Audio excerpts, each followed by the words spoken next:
Kehadiran Yesus merubah sistem agamawi. Kalau sistem agamawi mengatakan bahwa kamu harus berbuat ini dulu, kamu harus berbuat itu dulu, supaya kamu diterima. Tapi Yesus berkata, sudah selesai. Kamu diterima karena aku telah menyelesaikannya. Bukankah itu anugerah terindah dalam hidup kita? Kado Natal yang terindah dalam hidup kita?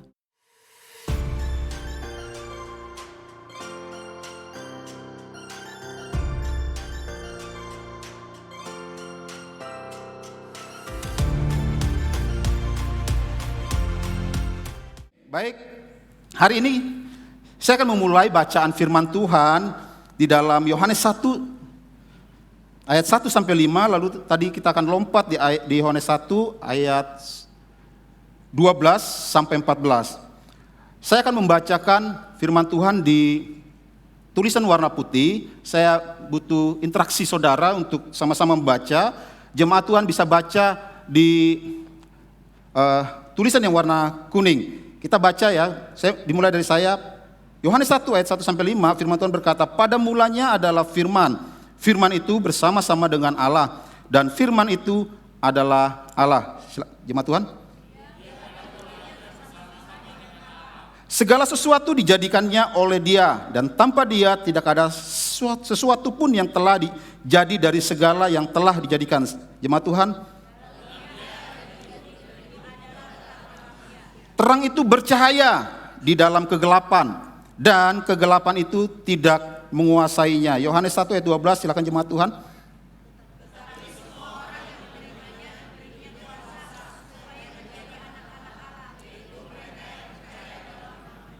Orang-orang yang diperanakan bukan dari darah atau dari daging, bukan pula secara jasmani oleh keinginan seorang laki-laki, melainkan dari Allah. Jemaat Tuhan.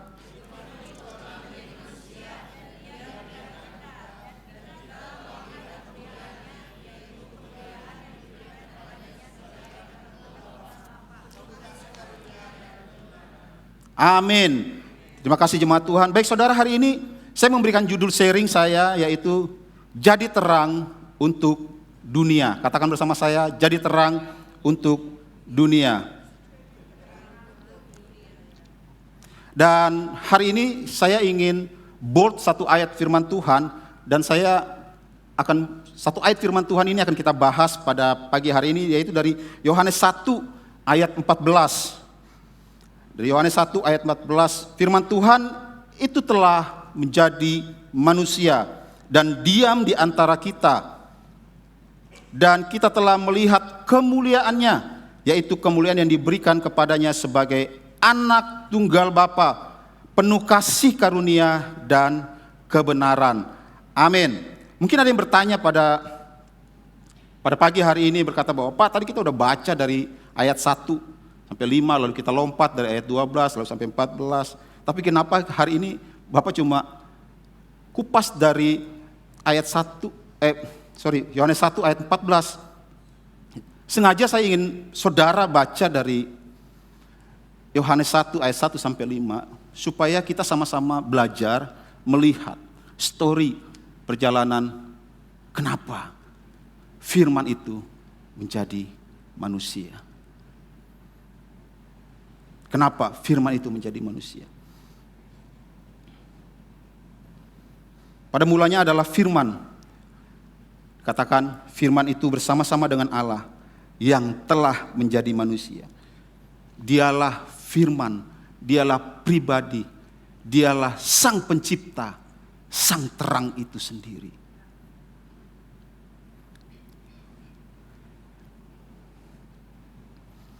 Dia adalah hidup.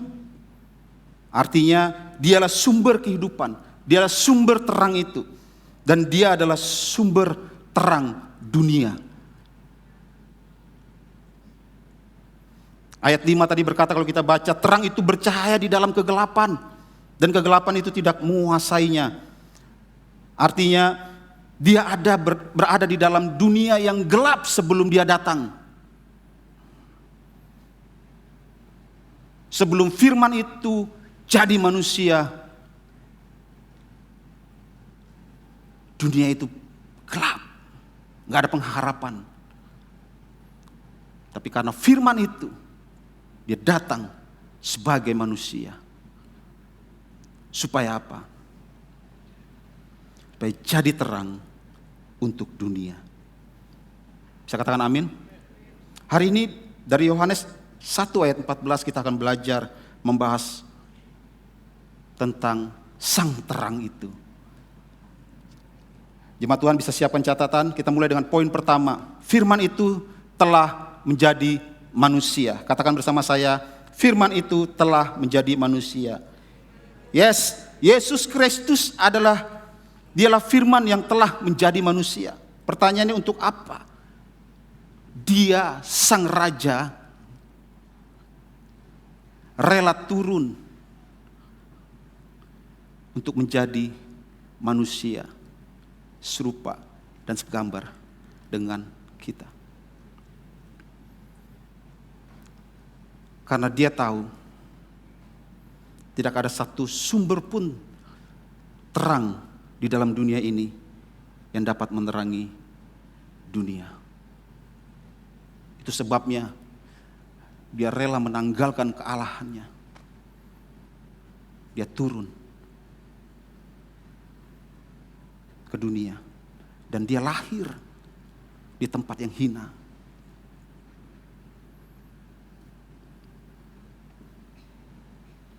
Hanya untuk saudara dan saya. Dia tahu persis tidak ada satupun sumber terang yang bisa menuntun manusia kepada jalan keselamatan itu sendiri. Dia tahu persis tidak ada satupun manusia yang sanggup hidup di dalam kekudusan. Itu sebabnya dia rela turun untuk menghampiri saudara dan saya, membawa terang itu ke dalam hidup saudara dan saya. Bisa katakan amin? Mungkin saudara ada yang bertanya pada hari ini, kalau kita bicara manusia dengan terang maksudnya gimana? Dalam Alkitab, manusia dan terang memiliki makna yang sangat saling berkaitan. Terang di dalam Alkitab melambangkan kebenaran firman Tuhan, kekudusan Tuhan, dan kasih Tuhan.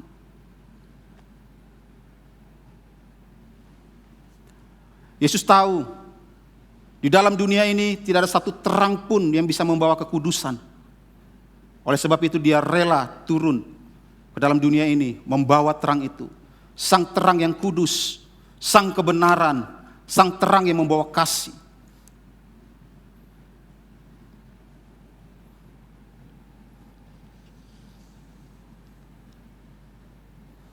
Kalau kita baca di dalam kitab Yohanes 1 ayat 9, firman Tuhan berkata, terang yang sesungguhnya yang menerangi setiap orang sedang datang ke dalam dunia. Siapa terang yang sesungguhnya? Dialah Yesus Kristus. Dialah firman itu. Yesus Kristus sebagai terang yang sesungguhnya.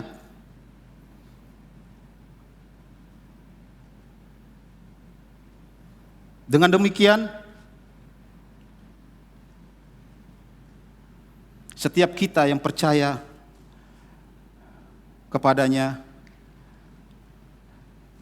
terang itu telah berdiam di dalam diri kita. Bagi kita yang percaya, Yesus sebagai terang yang sesungguhnya. Yesus telah berdiam di dalam diri saudara dan saya, membawa terang itu.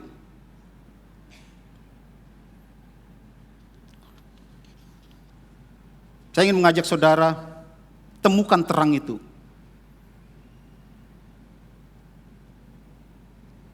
Percaya kepada sumbernya, yaitu Yesus Kristus. Saudara perlu mengenal sumber terang itu, yaitu Yesus Kristus.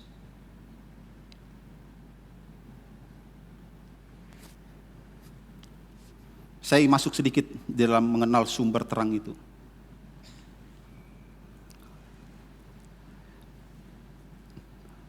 Dunia percaya Yesus.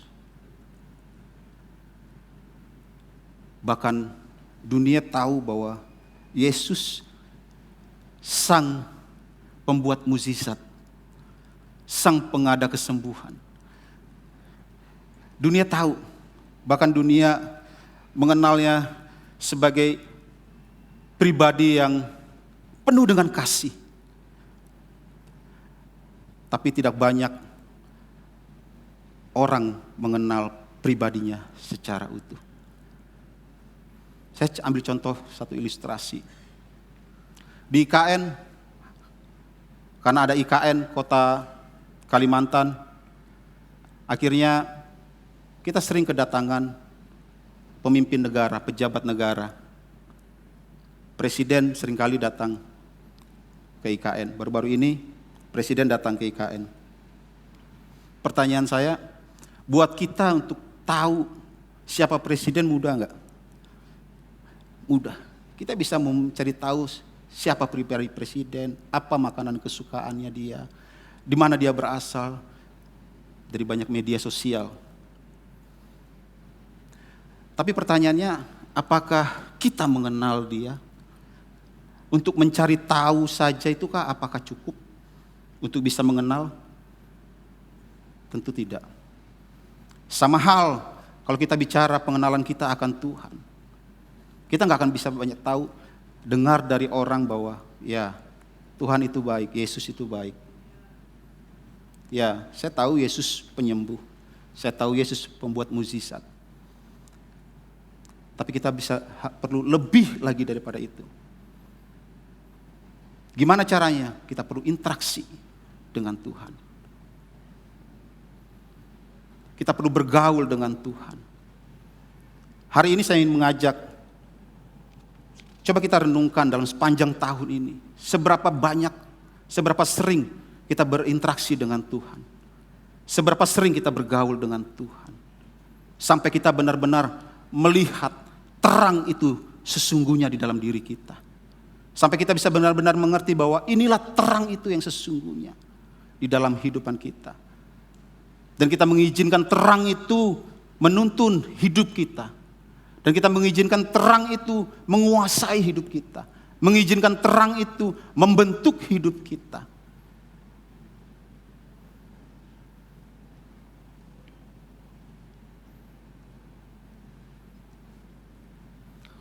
Mengenal Yesus sang sumber terang itu tidak bisa hanya tahu tentang Yesus. Tapi mengenal Yesus, saudara harus berinteraksi dengan sumber terang itu. Saudara dan saya perlu bergaul dengan sumber terang itu. Yohanes 8 ayat 32 firman Tuhan berkata, maka kalian akan mengenal Allah yang benar, dan oleh karena itu kalian akan dibebaskan. Kalau kita bergaul dan berinteraksi dengan Tuhan, kita akan mengenal Allah dengan benar. Kita akan mengenal sang sumber terang itu dengan benar.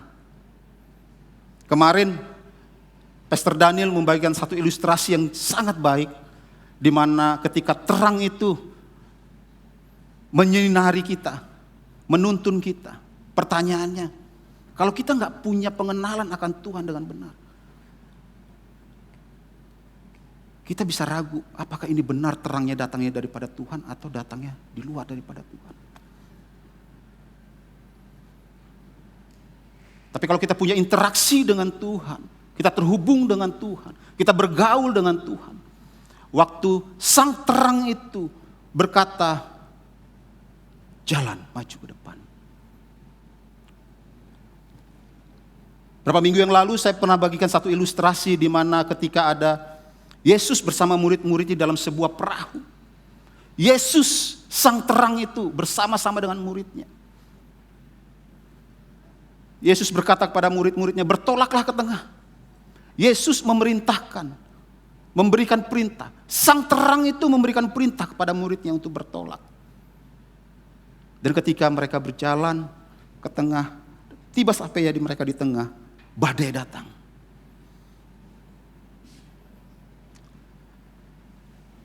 Yesus bersama-sama muridnya. Dan murid-muridnya mulai ketakutan ketika badai itu datang. Mulai ragu. Ini sang terang yang nyuruh saya berangkat ke tengah. tapi mengizinkan badai itu boleh terjadi dalam hidup saya. Benar gak sih ini?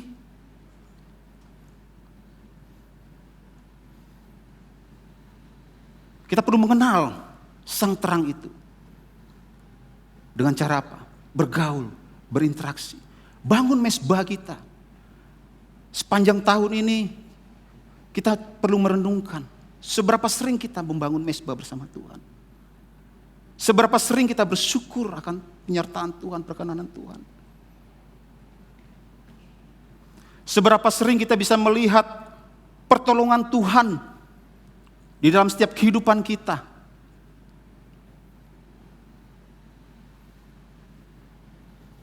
Katakan bersama saya, bangun interaksi dengan Tuhan.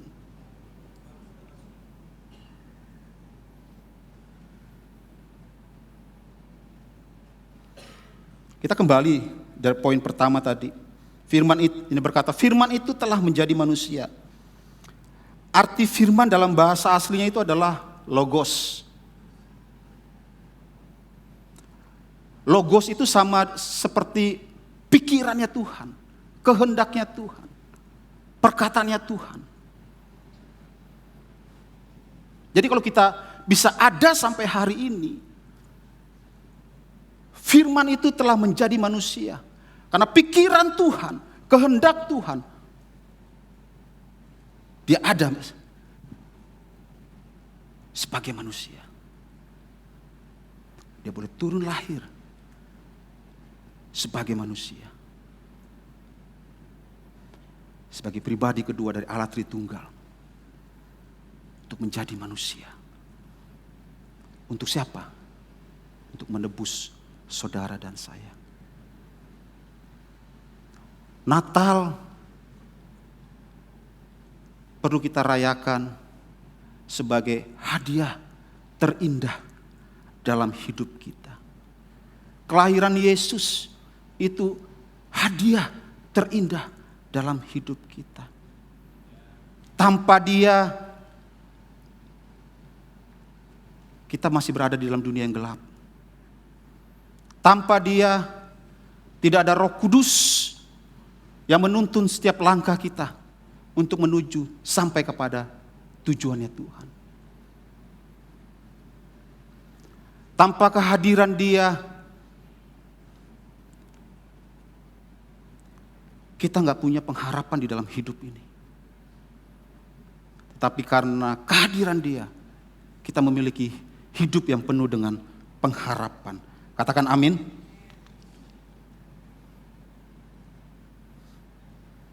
Saudara boleh catat ini, tanpa Yesus tidak ada satupun terang yang mampu menuntun kita kepada jalan keselamatan. Itu sebabnya Dia rela turun, menanggalkan kealahannya. Dia menyelesaikan visi, misi dalam dunia. Harus lahir di tempat yang terhina.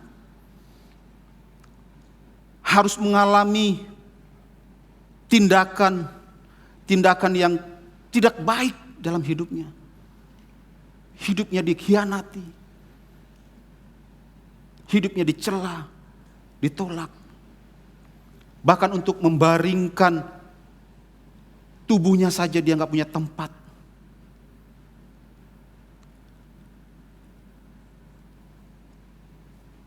Pernahkah saudara berpikir, kenapa sih? Karena saudara dan saya begitu berharga di hadapannya. Saudara dan saya begitu berharga.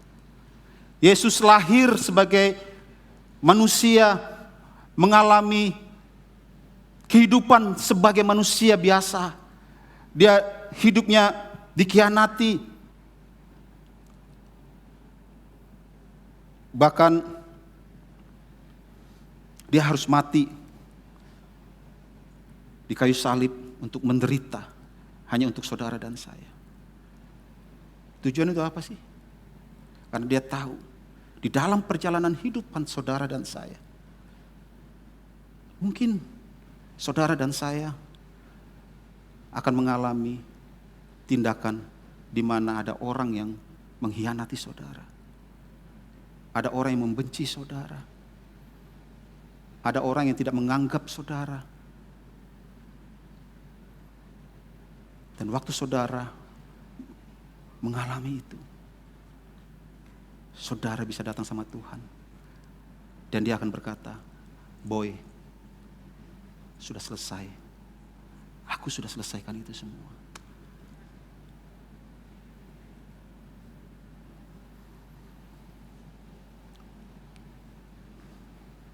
Amin.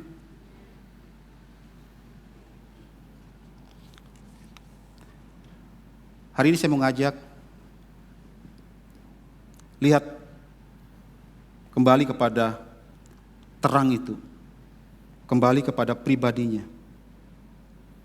Yohanes 14 ayat 6 firman Tuhan berkata, Akulah jalan dan kebenaran dan hidup. Tidak ada seorang pun yang dapat datang kepada Bapa kalau tidak melalui aku. Wow.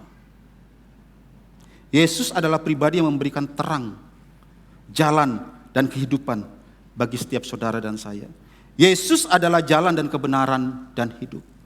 Yesus adalah sang jalan itu. Yesus adalah sang kebenaran itu. Yesus adalah kehidupan itu. Yesus itu bukan penunjuk jalan seperti Google Map, seperti Waze. Kalau siapa yang pernah pakai Google Map atau Waze? Pernah dibawa tersesat oleh Google Map dan Waze? Yesus enggak. Karena apa? Karena Yesus adalah sang jalan itu. Yesus adalah sang kebenaran itu. Yesus adalah sang kasih itu.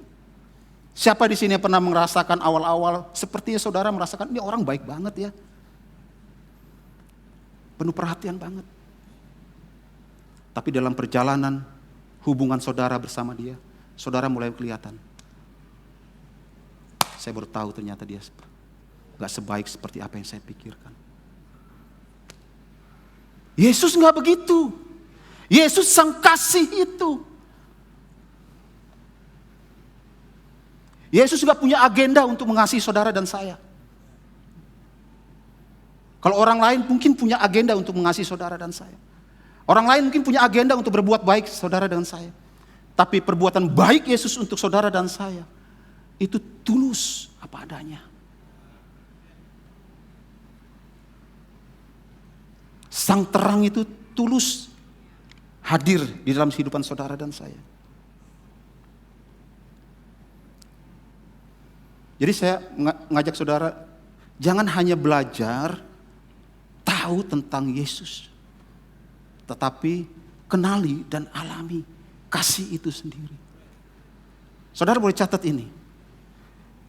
Kebenaran itu bukan hanya sekedar teologi yang perlu dipelajari, tetapi kita perlu mengenal dan mengalami kebenaran itu. Bisa katakan amin? Saya nggak bilang salah belajar teologi, saya juga belajar teologi. Tapi belajar teologi itu jangan menjadikan sebuah ukuran bahwa kita sudah benar-benar mengenal pribadinya. Kalau kita belajar teologi, kita belajar sejarahnya Kristus. Tapi perjalanan iman kita itu membawa kita mengenal dan mengalami pribadinya Kristus. Bisa katakan amin?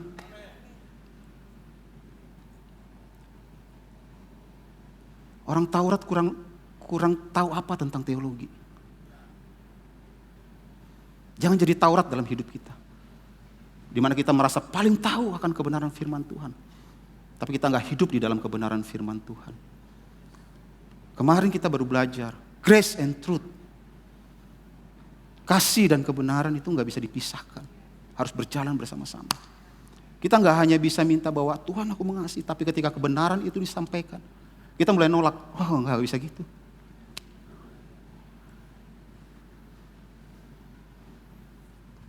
Pengertian kita akan sejarah Kristus itu baik. Tetapi kita perlu mengalami dan mengenali pribadi Kristus secara bersama-sama. Supaya apa? Supaya ketika ada penyesatan datang, kita tahu kemana saya harus.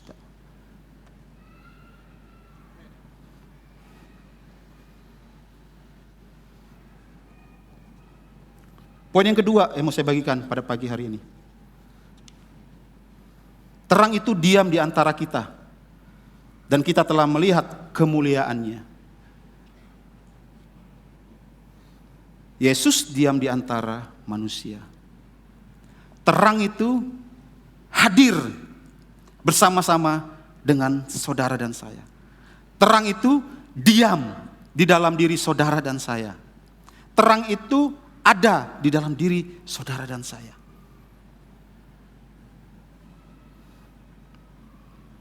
Hal ini menunjukkan bahwa Yesus datang membawa terang itu sepenuhnya, seutuhnya.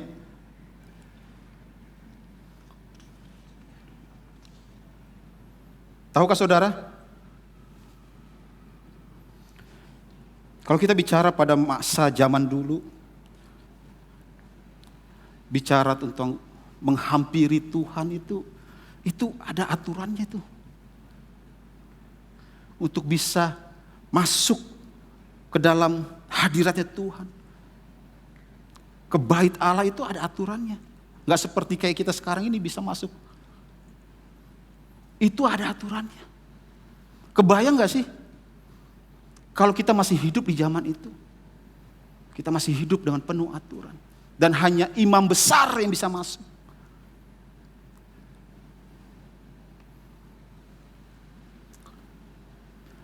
Untuk bisa menjumpai pribadinya dia, hanya imam besar. Karena kemuliaan Tuhan itu sangat besar. Kemuliaan Tuhan itu kudus. Jadi kalau kemuliaan ketemu dengan dosa, hangus tuh dosa. Siapa di antara kita sampai hari ini gak pernah berbuat dosa?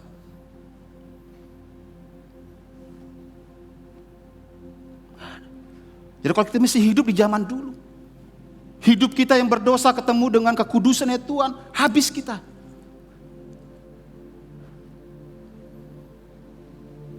Dan Yesus tahu, gak ada satupun manusia yang dapat hidup kudus, yang bisa menghampiri kekudusannya Tuhan, kemuliaannya Tuhan. Itu sebabnya Dia, Sang Raja, harus turun menjadi Sang Putra untuk saudara dan saya.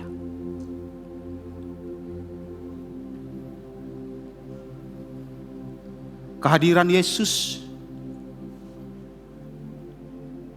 merubah sistem agamawi. Kalau sistem agamawi mengatakan bahwa kamu harus berbuat ini dulu, kamu harus berbuat itu dulu, supaya kamu diterima. Tapi Yesus berkata, sudah selesai. Kamu diterima karena aku telah menyelesaikannya.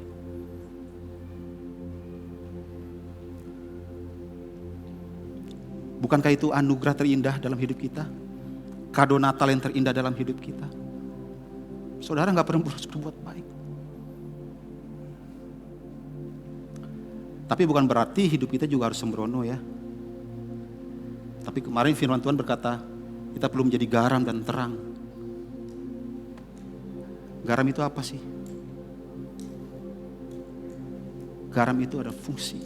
Keberadaan kita harus berfungsi sebagai anak-anak yang memiliki terang itu. Dan hidup kita, terang itu yang ada dalam diri kita itu menjadi fungsi untuk bisa menolong orang-orang yang masih ada dalam dunia yang gelap.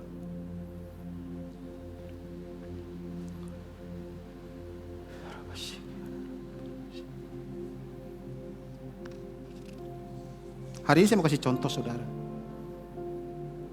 Saya kasih contoh ilustrasi. Mungkin di antara jemaat Tuhan ada yang sedikit terganggu dan kurang nyaman dengan pakaian saya berkhotbah pada pagi hari ini. Saudara mungkin lihat celana saya robek-robek gitu ya. Pakai kaos gitu. Kalau saya buka ini, saya ada tato sih. Tapi saya nggak mau buka dah. Makin kafir nanti saya kelihatannya. Tahukah saudara? 7 atau 6 tahun yang lalu, saya pernah berkhotbah dengan pakaian yang sama seperti begini. Tapi bukan pakaian ini. celana robek-robek. Dan selesai saya khotbah, ada seorang ibu menghampiri saya dan berkata, "Boy, lain kali kamu kalau khotbah jangan begitu dah. Jangan pakai baju kaos. Jangan pakai celana robek." "Oh, baik Bu, siap Bu. Terima kasih atas feedbacknya." Dan saya tanya, "Kenapa Bu? Gak sopan." "Siap Bu." Dan sejak saat itu saya gak pernah pakai celana robek-robek. Karena rumah ini menghormati, menghargai feedback yang disampaikan oleh setiap jemaat. Sejak saat itu saya gak pernah pakai. Dan puji Tuhannya, waktu saya tanya, "Kenapa Bu?" Ibu itu bertanya, "Gak sopan." Untungnya ibu itu bilang, "Kamu telah sesat." Untung ibu itu gak bilang begitu. Karena untuk menuju ke jalan keselamatan ukurannya bukan pakaian.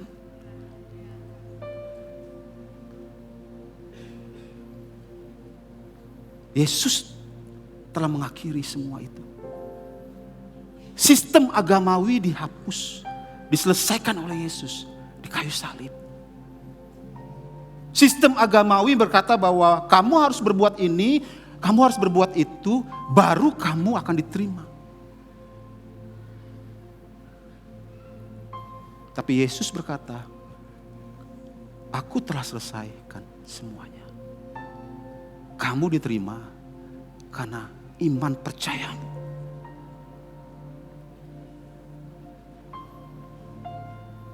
Wow.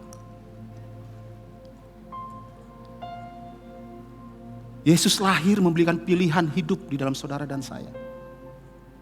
Saudara dan saya masih mau hidup di zaman penuh dengan aturan, atau saudara cukup percaya, aku percaya kepada Yesus, Sang Juru Selamat.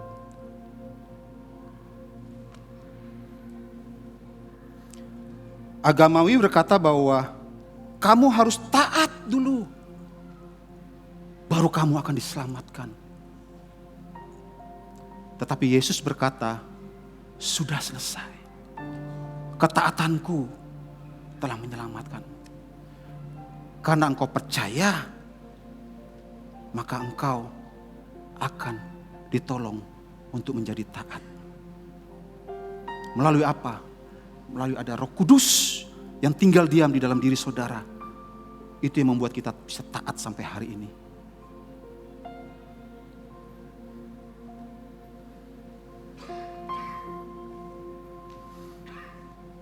Wow.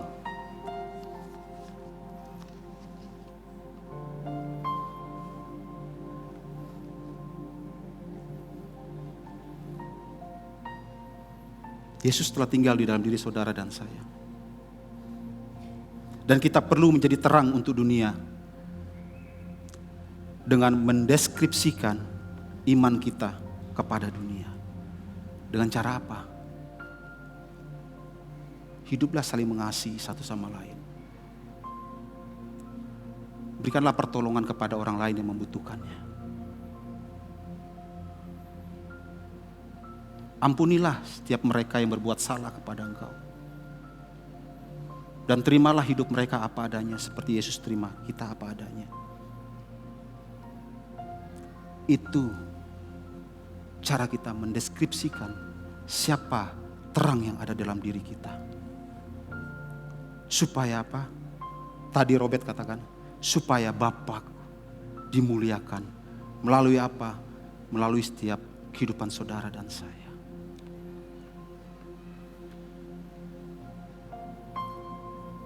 Untuk menerima jalan keselamatan, kita gak perlu harus lagi membawa korban persembahan, hewan korban persembahan. Karena Yesus telah menyelesaikannya di kayu salib. Korban persembahan yang perlu kita bawa hari-hari ini kepada Tuhan adalah waktu kita datang sama Tuhan dan berkata, aku butuh Engkau Tuhan. Itu korban persembahan yang sesungguhnya yang Tuhan mau dari kita. Waktu kita datang menyembah Tuhan dengan posisi berlutut. Tanda di mana kita berserah sama Tuhan. Itu korban persembahan yang sesungguhnya yang Tuhan mau dari hidup saudara dan saya. Waktu kita datang kepada Tuhan dan mengangkat tangan kita, aku berserah Tuhan. Itu korban persembahan yang sesungguhnya yang Tuhan mau dalam hidup saudara dan saya. Di mana kita menyatakan bahwa aku menyerah Tuhan. Aku gak sanggup. Aku gak bisa pakai kekuatanku. Aku butuh Engkau.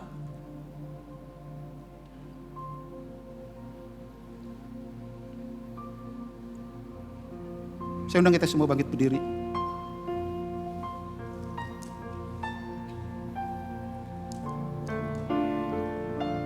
Saudara boleh catat ini.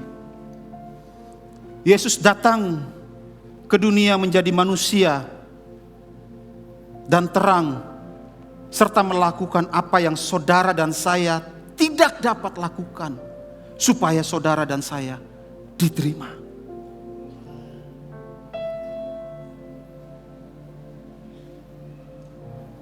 Saya ulangi sekali lagi.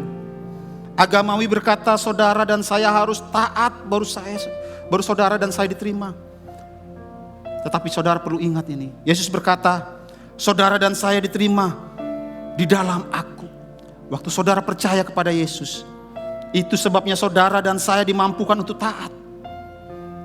Ketaatan kita hari ini bukan karena hasil usaha kita. Ketaatan kita hari ini itu karena kita percaya dan kita berserah kepada Kristus sebagai sumber terang itu yang ada dalam diri kita, yang menuntun kita, di mana kita berkata bahwa aku ngikut aja deh Tuhan, apa yang Tuhan mau.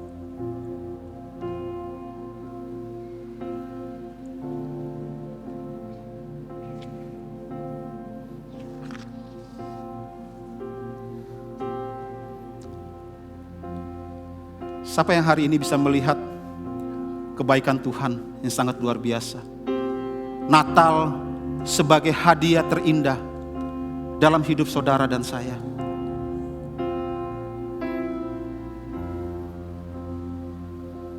Pengorbanan Kristus telah dilakukan dengan sangat baik.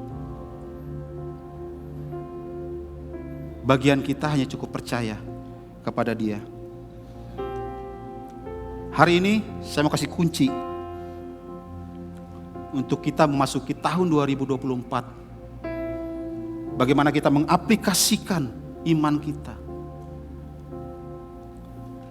di dalam perjalanan hidup kita di tahun 2024. Kunci yang pertama adalah datang kepada sumber terang itu, yaitu Kristus. Yang kedua, percayakan terang itu sebagai gembala yang agung menuntun hidup saudara dan saya. Siapa yang mau tahun 2024 terjadi resolusi hidup dalam kehidupan saudara, baik secara finansial saudara, baik secara hubungan saudara, baik secara bisnis saudara, baik secara sekolah saudara, pendidikan saudara, baik secara pernikahan saudara. Siapa yang mau datang kepada sumber terang itu, yaitu Yesus Kristus, dan percayakan sumber terang itu menjadi gembala yang menuntun setiap kehidupan saudara. Dan saya bisa pastikan kehidupan saudara akan mengalami resolusi di tahun 2024 karena pimpinan dari sang terang itu. Yang ketiga, terakhir,